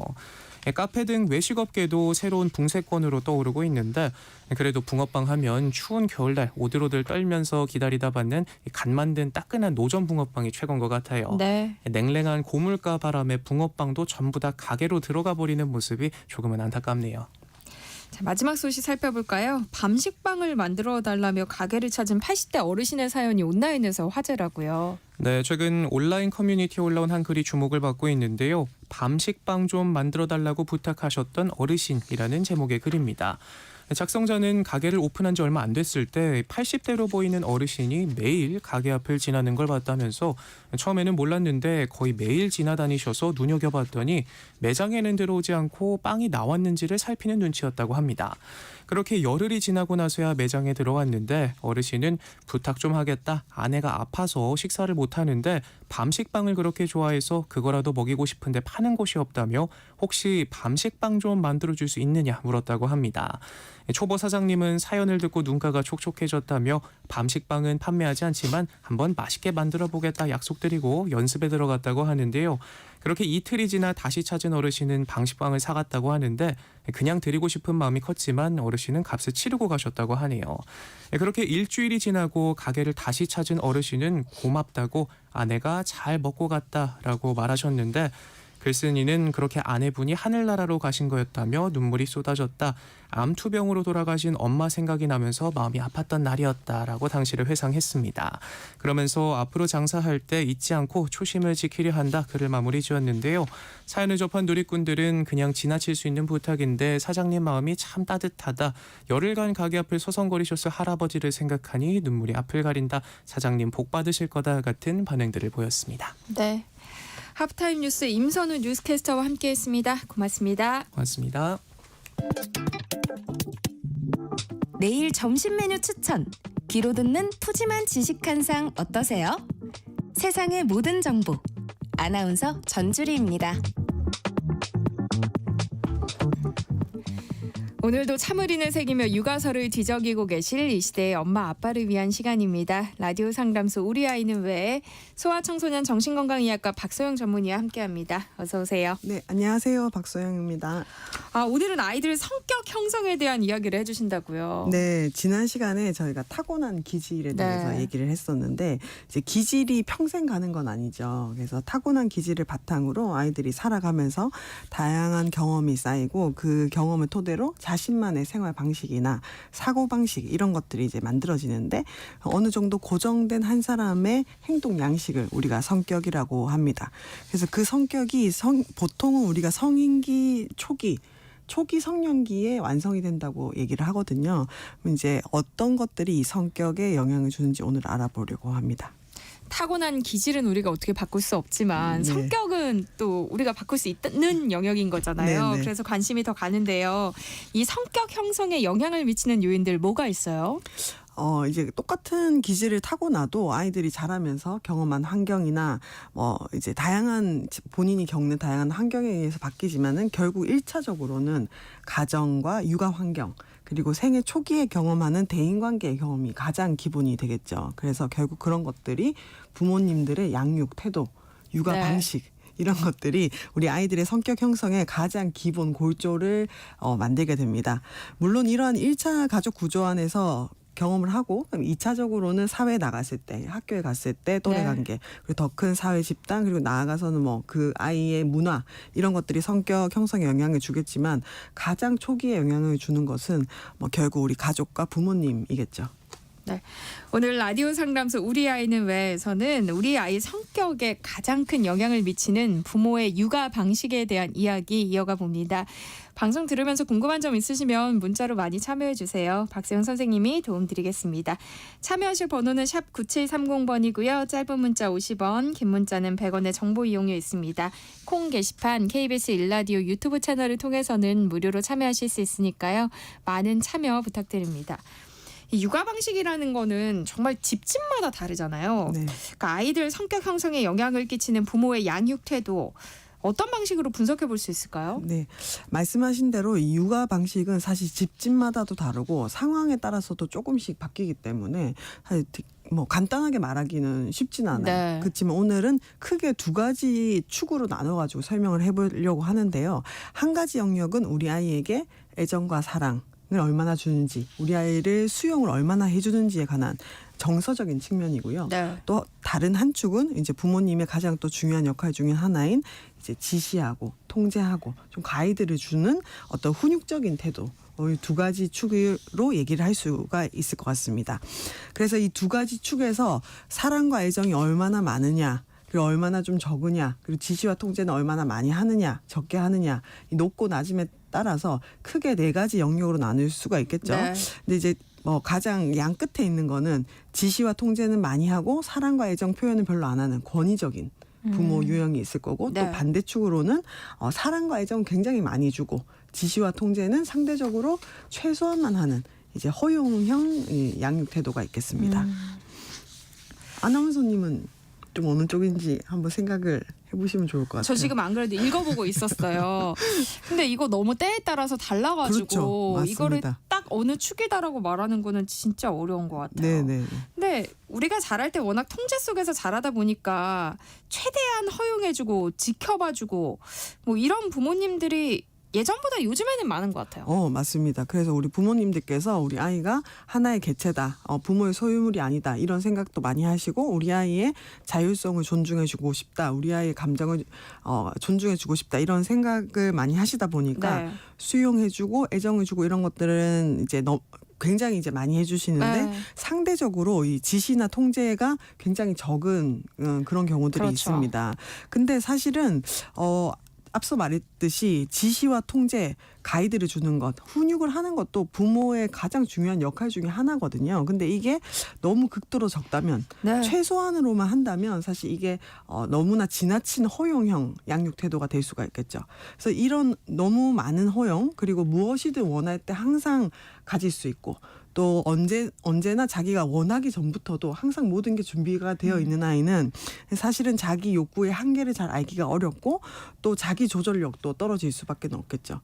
그래서 그리고 이제 어느 정도까지는 좌절을 경험해 본 적이 없기 때문에 아이가 자기 스스로는 굉장히 자신감이 넘치고 자기에도 충만할 수 있어요. 근데 사회적으로 나갔을 때 굉장히 미성숙한 아이가 되거나 이제 자기 중심적인 사고를 많이 해서 또 인내를 할 줄 모르는 아이로 클 가능성도 있습니다. 요즘 그런 경우들이 좀 예전보다 많이 늘어나고 있는 것 네, 같긴 맞습니다. 해요. 근데 우리는 부모와 비밀 얘기를 다 하지는 않지만 우리 아이와는 또 친구처럼 지내면서 비밀 얘기도 나누고 막 그런 사이가 되고 싶잖아요. 네네네. 이렇게 근데 허용한다고 해서 그런 관계가 되는 건 아니라면서요. 그렇죠. 이게 허용을 해주는 것과 우리 아이와 마음을 터놓는 건 또 다른 얘기거든요. 네. 그래서 우리가 원하는 거는 우리 아이가 힘든 일이 있을 때 나한테 편하게 얘기해 줄 수 있고, 또 우리 네. 아이의 감정을 내가 최대한 존중해 주고 싶은 건데, 좀 구분을 하셔야 될 게 감정과 행동입니다. 그래서 우리 부모는 아이의 감정은 허용을 해주고 감정은 있는 그대로 수용을 해주는 거예요. 네. 하지만 행동에 대해서는 통제를 해줘야 되는 거죠. 그리고 특히 영유아기나 학령전기, 아동기까지도 사실은 부모가 가이드를 줘야 되고 정해줘야 되는 것들이 많습니다. 그래서 부모가 크고 단단하게 큰 테두리를 해줄 때 그 안에서 아이들이 자율성을 이제 더 발휘를 할 수 있는 것이지, 테두리 없이 모든 선택을 아이에게 맡겨버린다면은 네. 사실 이거는 책임지지 못하는 영역까지 아이한테 넘겨버리게 되는 거니까 부모의 큰 역할을 좀 포기하는 것이 되겠죠. 네. 네. 그럼 이런 허용형과 정반대인 유형도 있겠죠. 네, 맞습니다. 그래서 허용형의 정반대. 그래서 요즘에 워낙 또 허용형이 많다 보니까 아니야, 결국 우리 예전이 옳았어. 그렇죠. 부모 마음대로 하면 돼. 이러면서 부모의 권위를 굉장히 앞세우는 경우. 그래서 아이들의 마음이나 이런 부분은 사랑하는 건 당연하다. 사랑을 표현하는 거는 이 정도면 됐다, 이렇게 생각하시면서 이제 부모의 어떤 지시, 통제를 굉장히 많이 하시는 거를 우리가 권위적인 형이라고 표현을 할 수가 있겠습니다. 그래서 어떻게 보면은 이제 완전 신생아 시절을 이제 지나고 나면은 부모님들이 이 정도는 당연한 거다. 이 정도 너가 해야 되는 건 당연한 것이다. 우리가 너한테 해주는 만큼 너도 해야 된다. 이렇게 생각을 해서 이제 어떤 자율성을 좀 무시한다든지, 아니면은 아이의 어떤 감정 자체를 무시한다든지, 이렇게 네. 되면서 부모가 굉장히 지시와 통제를 많이 하게 되죠. 이제 이렇게 되면은 사실 아이들이 자기가 원한 것을 해본 경험이 별로 없고 부모의 뜻대로만 살아왔기 때문에 기본적인 내적인 동기, 자기 스스로 뭔가를 하고 싶다 이런 동기가 결여될 가능성이 있습니다. 그리고 뭔가 자신의 의사를 표현하거나 감정을 표현했을 때 그것을 있는 그대로 수용받아본 경험이 상대적으로 적기 때문에 이 아이들이 자기 자신에 대한 자기 마음에 대한 자기 가치, 신뢰도 자체도 떨어질 수가 있겠죠. 그래서 극단적으로 이제 가게 되면은 굉장히 소심하고 자신감이 없는 아이가 되거나 네. 반대로는 굉장히 공격적이고 반항적인 아이가 될 가능성도 있는 거죠. 그럼 어떠한 통제나 지시 없이 아이를 풀어두는 건 아이에게 어떤 영향을 미쳐요? 사실 이제 애정이나 수용도 별로 안 주고 통제나 지시도 안 준다면 네. 이제 우리가 극단적으로 생각하면 최소한의 보호만 하고 또 최소한의 애정만 주면서 키우는 거죠. 네. 근데 이게 극단으로 가버리면은 방임이 되는 거죠. 그렇죠. 정서적인 방임과 우리가 신체적으로 방임하는 경우가 흔치는 않지만 정서적으로 아이에게 필요한 사랑이나 애정도 주지 않고 통제도 주지 않는다면 그것 또한 정서적으로 방임이 될 수가 있습니다. 이런 경우에는 아이가 세상이 나에게 큰 관심이 없다. 우리 부모조차 나에게 큰 관심이 없기 때문에 이 아이들도 좀 세상이 나에게 기대하는 게 있나? 내가 뭘 해봤자 반응이 있나 이런 생각을 하면서 이제 자기에 대해서 긍정도 부정도 하지 않는 부모로 인해서 좀 무력감 그리고 자기가 한 행동에 대한 피드백이 없으니까 무가치감 이런 것들을 학습을 할 수가 있습니다. 그러니까 사랑을 많이 주면서 지시 이런 걸 많이 하면 권위적인 형이 되는 것이고 사랑을 많이 주면서 독립적이고 잘 지켜봐 주면 이게 권위 있는 부모가 되는 거예요? 그러니까 이제 제가 조금 네. 극단적으로 이제 설명을 네, 드렸는데 사랑이나 애정이 적으면서 지시나 통제만 많으면은 권위적이다. 너무 네. 권위적인 유형이 되는 거고 네. 조금 이상적인 거는 네. 권위가 있으면서 애정과 사랑도 충분히 주는 유형인 거죠.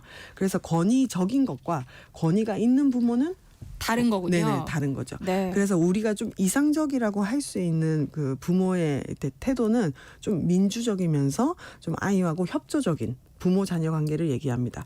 근데 대신에 아까 우리가 얘기했듯이 아이하고는 동등한 관계는 아니고 친구는 아니기 때문에 네. 부모가 안전한 틀이 돼줘야 되는 어른이기 때문에 권위는 있어야 되겠죠.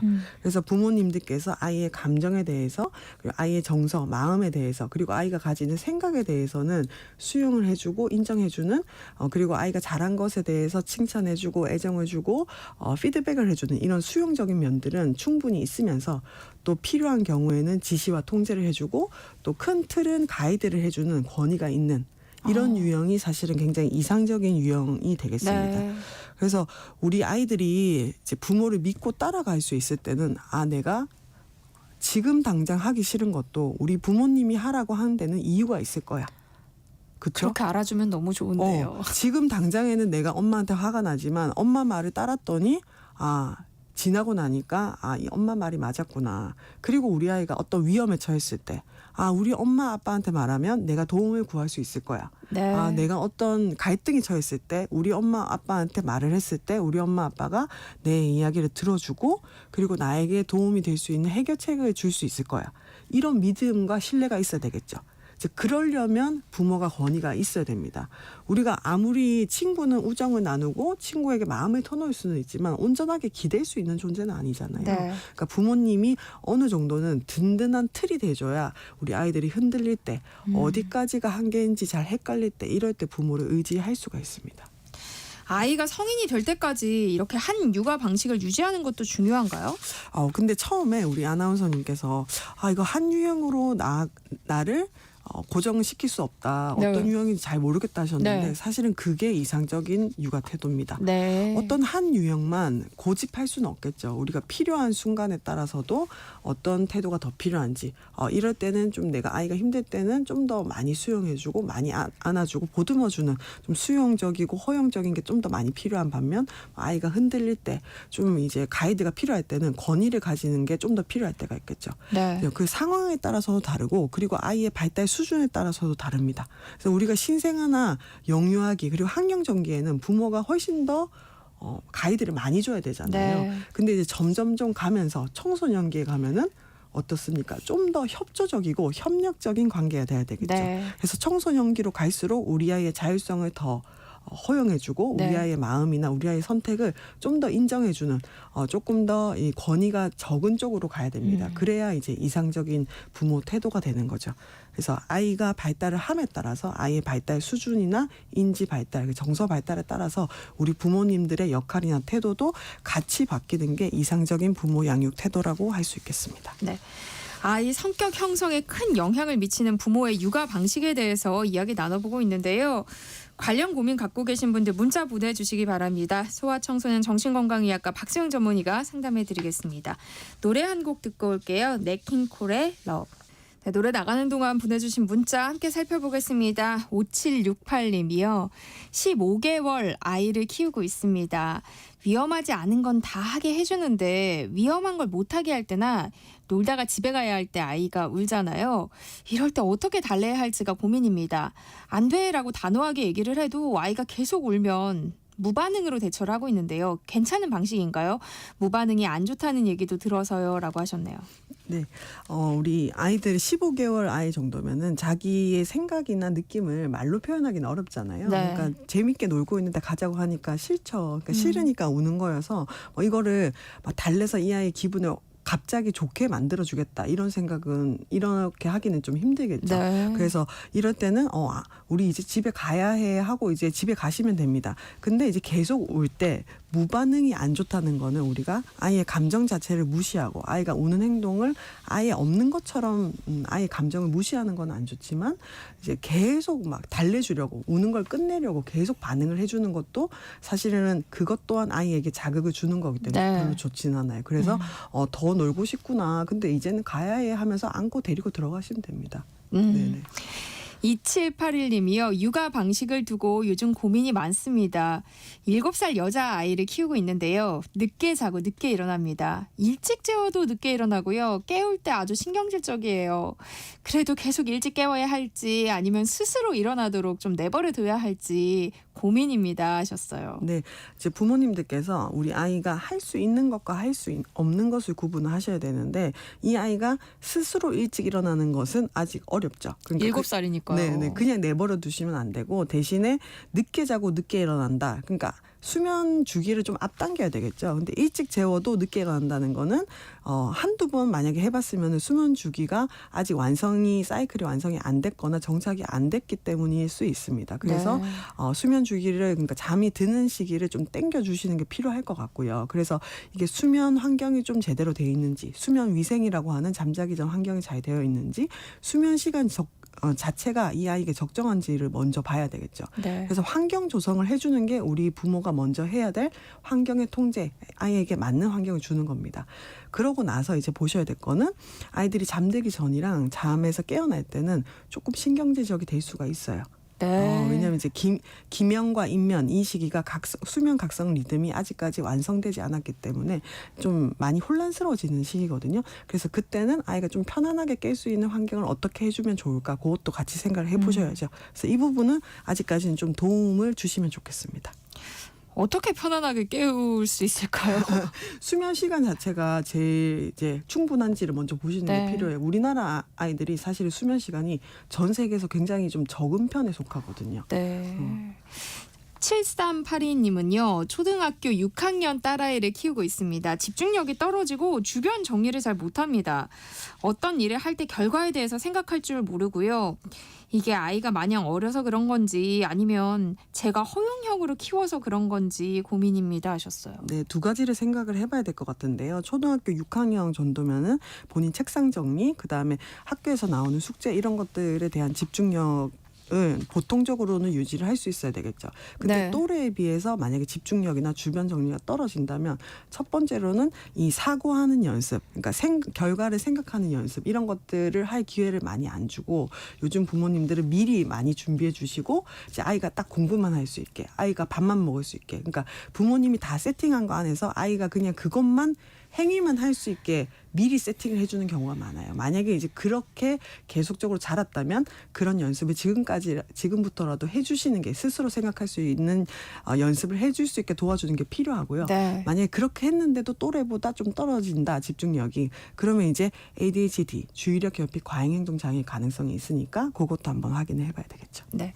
이성아님이요. 교수님 성함 한 번 더 말씀해 주세요 하셨는데요. 소아청소년 정신건강의학과 전문의 박세영 선생님입니다. 오늘 말씀도 고맙습니다. 네, 감사합니다.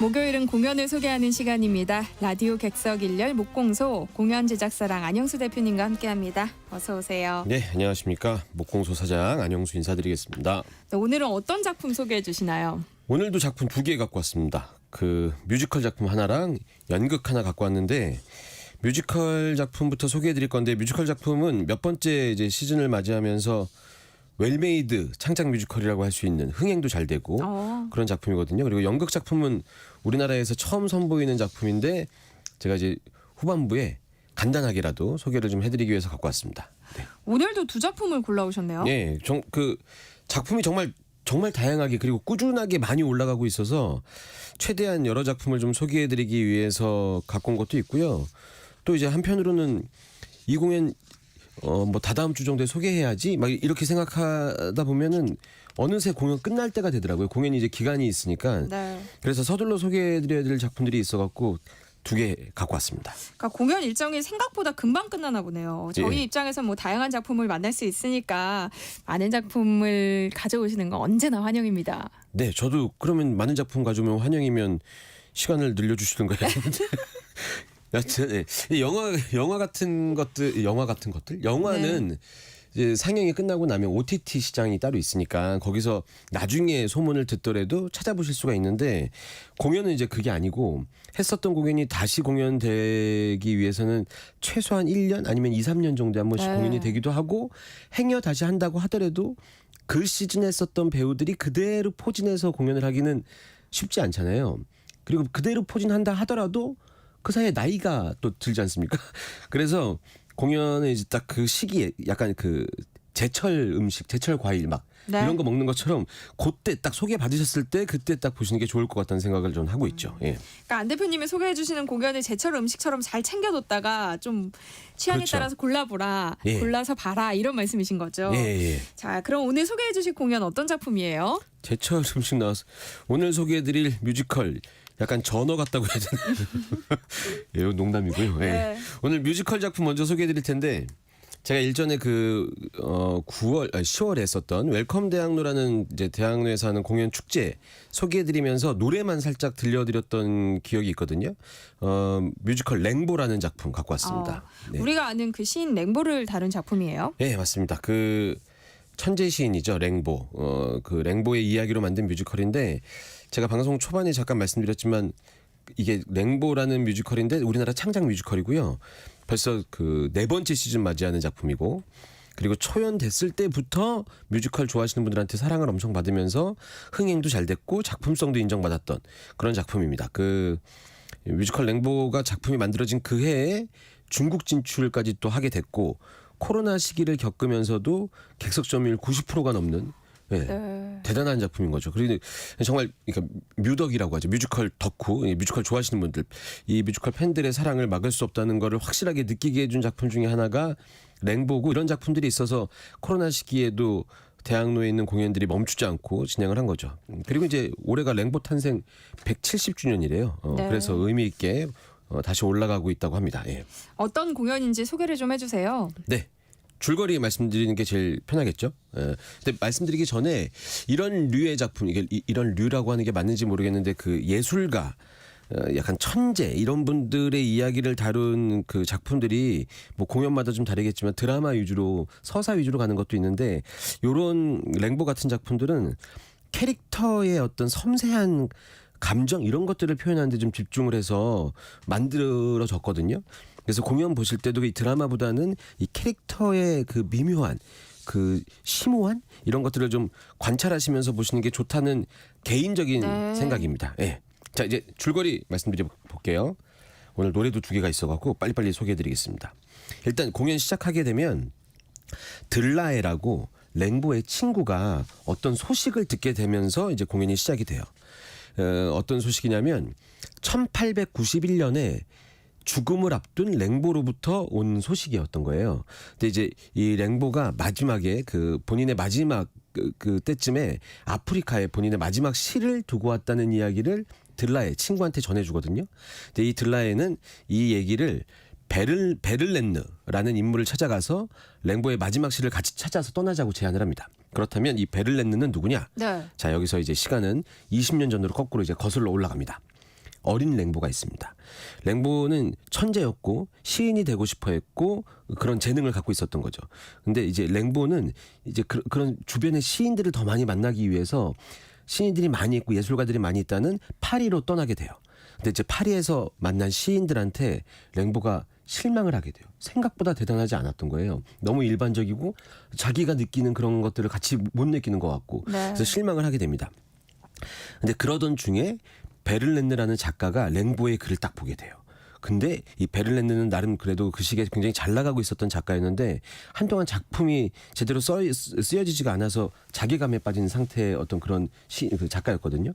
이 작가가 랭보의 시를 보고 대단한 충격을 받는 거죠. 이런 천재가 있다니 이렇게 생각을 하게 된 거죠. 네. 완전히 마음을 빼앗겨서 이 베를렌느가 다시 이제 자기가 그 시를 쓰기 위해서는 랭보를 반드시 만나야 되겠다. 그래서 랭보를 만나게 됩니다. 그러면서 랭보한테 더 흠뻑 빠지게 돼요. 그러면서 이제 베를렌느는 가족도 있었고 그 당시에 명예도 있었는데 이런 것들을 다 버리고 글을 쓰기 위해서 랭보랑 파리를 떠나요. 그리고 이제 천재들의 아름다운 만남으로 얘기가 끝나버릴 것 같은 요런 식으로 진행이 되는데 네. 이때부터 파국으로 이제 또 치닫게 되는 거죠. 파국이요? 예, 예. 파국이 있어야 됩니다. 이런 예술가들의 삶에는 파국이 있어야 되고 그걸 기가 막히게 또 작가들이 또 드라마틱하게 만들어야지 또 공연이 또 그쵸. 재미가 있으니까. 예. 제 파국에 대해서 설명을 좀 해드리면 랭보와 친구였던 들라에는 이제 그 파리로 간 랭보가 이제 베를렌을 만나서 막 그 시에 대한 얘기를 하다 보니까 그 들라에는 혼자 있게 되니까 고향으로 돌아갔고요.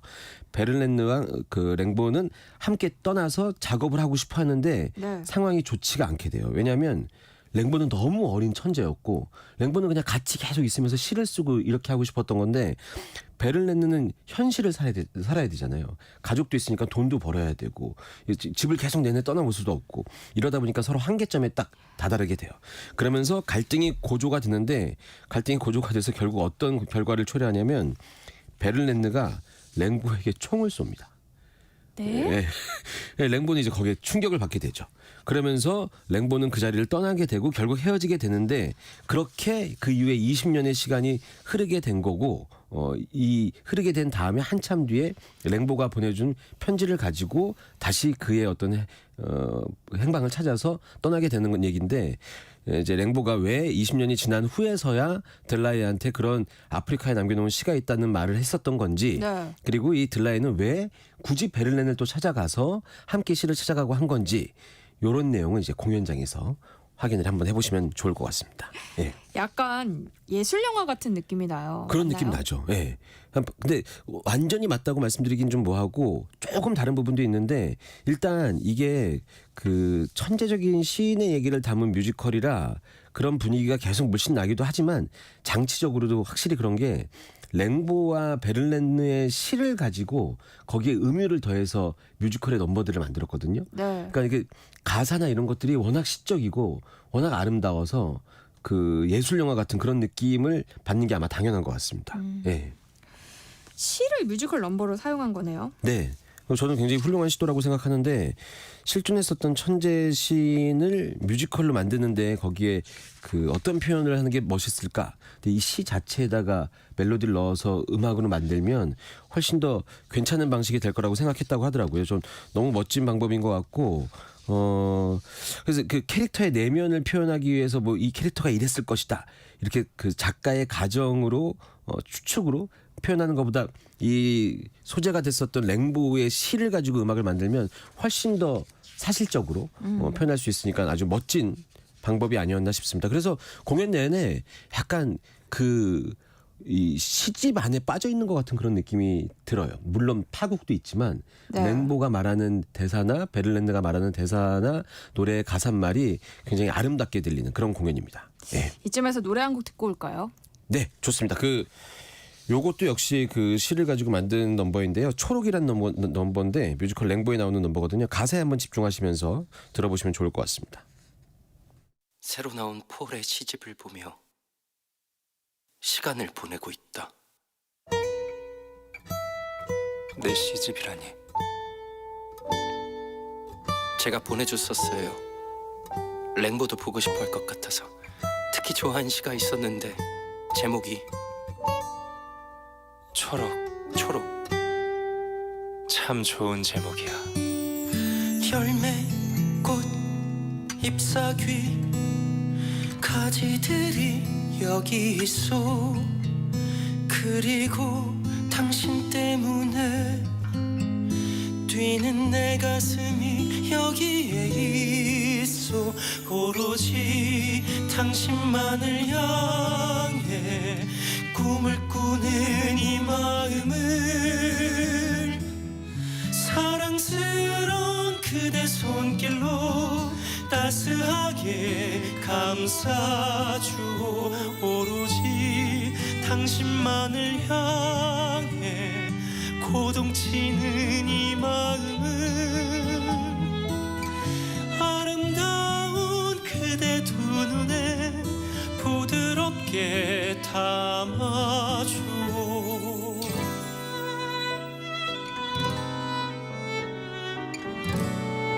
짜증나 미치겠네.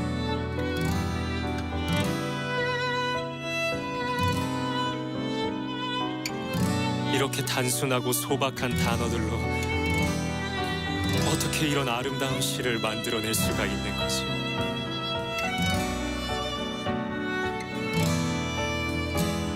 이 다음 구절은 정말 화가 난다니까.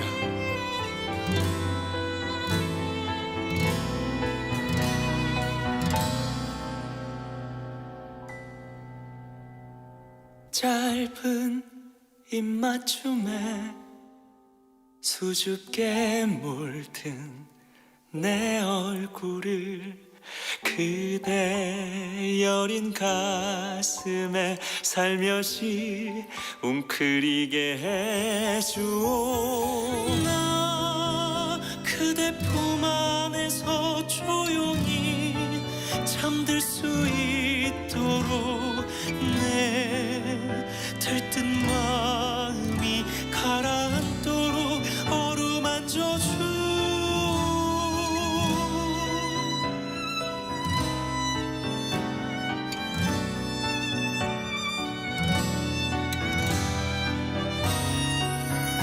오로지 당신만을 향해 꿈을 꾸는 이 마음을 사랑스러운 그대 손길로 따스하게 감싸주오. 오로지 당신만을 향해 고동치는 이 마음을 아름다운 그대 두 눈에 부드럽게 담아줘.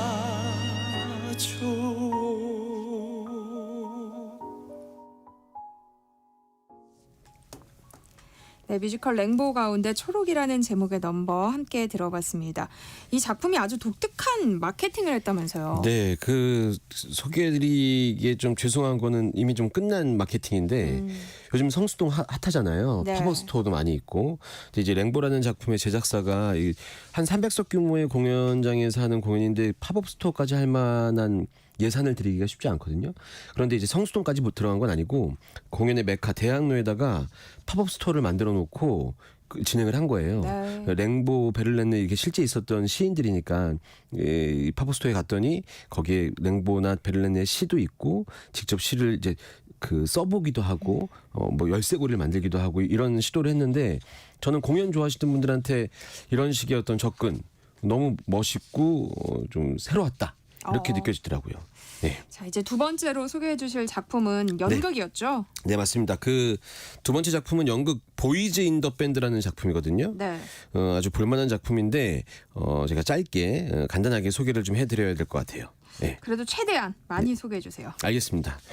근데 많이 소개하기에는 소재가 공연장에서 확인하시는 게 제일 좋을 것 같기도 하고 제가 소개해드릴 수 있을 만큼만 소개해드리도록 하겠습니다. 네. 일단 이 작품 1968년도 뉴욕에서 오프 브로드웨이에서 초연된 작품인데 당시에 굉장한 이슈가 있었던 작품이라고 합니다. 이 당시 분위기가 어땠냐면 미국의 분위기가 소비주의가 급증하고 자본주의 문제가 이제 수면 위로 드러나면서 여러 가지 문제에 대한 그 운동이 일어났던 시대인데 그 문제가 이제 흑인이나 여성, 성소수자 이런 문제에 대해서 인권 운동이 일어났던 이런 시대라고 하더라고요. 이제 이 작품이 그 시대를 살아갔던 사람들의 인물들의 심리를 아주 섬세하게 그려냈다는 평가를 받아서 그 이슈가 됐었고 이후에 이거 초연된 이후에 50주년이 되던 해에 2018년도에 브로드웨이 극장에서 다시 리바이벌 공연이 된 거예요. 근데 그때 토니 어워즈에서 최우수 리바이벌 상을 받으면서 전 세계에 이 공연의 라이센스가 많이 배급이 됐고 우리나라에서 이제 이번에 초연이 된 거죠. 예. 그러니까 우리나라에서는 처음 공연되는 거네요. 그렇죠, 그렇죠. 예. 줄거리 제가 아주 간단하게 말씀드리도록 하겠습니다. 뉴욕에 좀 고급진 아파트, 고급 지역, 고급 아파트 이런 곳에서 친구의 생일을 축하하기 위해서 모인 친구들이 있어요. 7명의 친구들이 있는데 이 친구들이 일반적인 사람들과는 취향이 조금 다른 그런 친구들입니다. 근데 이 생일 파티에 이 주인공 그 생일을 축하하기 위해 썼던 이 친구의 또 다른 친구, 그러니까 모여 있는 7명의 친구와는 조금 다른 또 취향을 갖고 있는 친구가 불쑥 들어오게 돼요. 이러면서 어떤 상황이 벌어지게 되는데 본인들의 마음이 어떤지 본인들의 정체성이 어떤지를 알기 위해서 어떤 좀 위험한 게임을 하게 돼요. 전화 게임 같은 걸 하게 되는데 이러면서 서로 좀 위험하고 긴장감 넘치는 상황, 굳이 알 필요 없는 얘기들이 막 벌어지면서 그런 상황이 막 전개되거든요. 그러면서 이제 묻어두었던 그 진실 같은 게 하나씩 드러나면서 막 격정적으로 좀 싸움이 일어나기도 하고 이런 작품이에요. 그러니까 잠깐 제가 그 다른 작품으로 힌트를 드리자면 영화도 됐었고 공연도 됐었던 그 완벽한 타인이라는 영화 보셨어요? 아시죠? 테이블 안에서 왜 전화기 다 오픈해 놓고 하다 보니까 비밀이 막 드러나게 되잖아요. 그런 식으로 긴장감 있게 흘러가는데 이게 서로의 속에 굳이 숨겨두고 있었던 비밀들이 하나씩 밝혀지기도 하고 말 못할 옛 과거들이 하나씩 드러나기도 하면서 서로 감정이 폭발하기도 하고 이렇게 되는 공연이거든요. 근데 이게 이 작품이 이런 소재를 갖고 있는데 또 하나 좀 주목해야 볼 만한 것이 200석밖에 되지 않은 조그만 공연장에 분장실도 의자가 2-3개밖에 없는 공연장이거든요.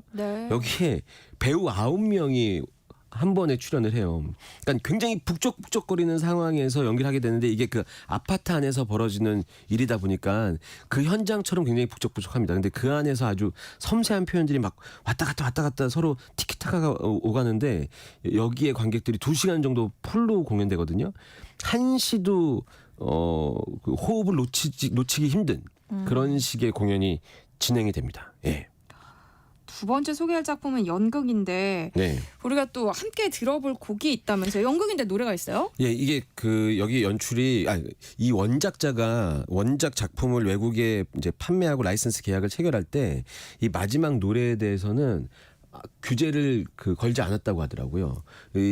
이 작품을 가지고 가는 나라에서 이 작품을 만드는 사람들이 이 작품과 가장 어울리는 음악으로 만들어서 공연에 삽입을 해라. 이렇게 얘기를 했다고 하더라고요. 이런 라이선스 계약을 제가 많이 들어본 적이 없거든요.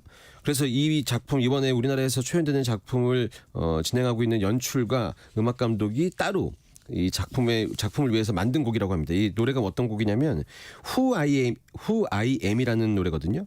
이제 타인이 평가하는 자신의 모습 이런 거에 신경 쓰기보다는 내가 누구인지 스스로 의미를 찾아라. 이런 메시지를 담고 있는 곡인데 청취자 여러분들도 이 곡 들으시면서 남들이 보는 나는 어떨까? 여기에 너무 딱 매몰되지 마시고 스스로 나는 어떤 사람인가? 이런 걸 좀 생각해 보시면서 자존감도 좀 높이시고 이러셨으면 좋겠다는 마음으로 제가 요즘에 많이 고민하는 부분이거든요. 네. 제가 공연 소개하고 다니는데 내가 똑바로 하고 있는 건가? 이런 생각하지 말고 자신 있게 하면 되는데 항상 약간 그러더라고요. 아. 네, 저한테도 스스로 좀 해주는 노래 Who I Am. 네, 갖고 왔습니다. 연극 보이즈 인 더 밴드. 드러나는 비밀은 무엇인지 또 어떤 게임을 통해서 이게 이렇게 드러나게 되는지 너무 궁금한데 아주 불편하고 아주 재미있고 아주 긴장감 넘치는 게임입니다. 근데 말씀을 안 해주세요. 네, 하면 안 돼요. 공연에서 네, 저희가 맞습니다. 한번 직접 확인을 해봐야 할 것 같습니다. 9131님이요. 목공소 항상 기다려집니다. 내용도 좋고요. 웃기기도 합니다. 전 라고. 진지하게, 전 매우 진지하게 소개하고 있습니다. 네, 또 5944님이요. 세상의 모든 정보는 정말 유용한 지식 보물 창고 같습니다. 오늘은 제가 좋아하는 공연 정보 잘 들었고요. 좋은 공연 한 편을 본 것 같습니다. 아니요. 공연장 가셔서 보셔야 돼요. 본 것 네. 같다고 생각하면 착각이시고요. 공연장 가서 보시면 훨씬 더 풍부하게 보실 수 있습니다. 네, 목공소 다음 주에도 잘 부탁드릴게요. 고맙습니다. 감사합니다. 네, 세상의 모든 정보 여기서 마무리하겠습니다. 모바일 쿠폰 당첨자는요. 홈페이지 공지사항에서 확인하실 수 있습니다. 끝으로 연극 보이즈 인 더 밴드 가운데서 Who I Am이라는 제목의 넘버 함께 들으시고요. 저는 내일 다시 찾아뵙겠습니다. 지금까지 아나운서 전주리였습니다. 고맙습니다.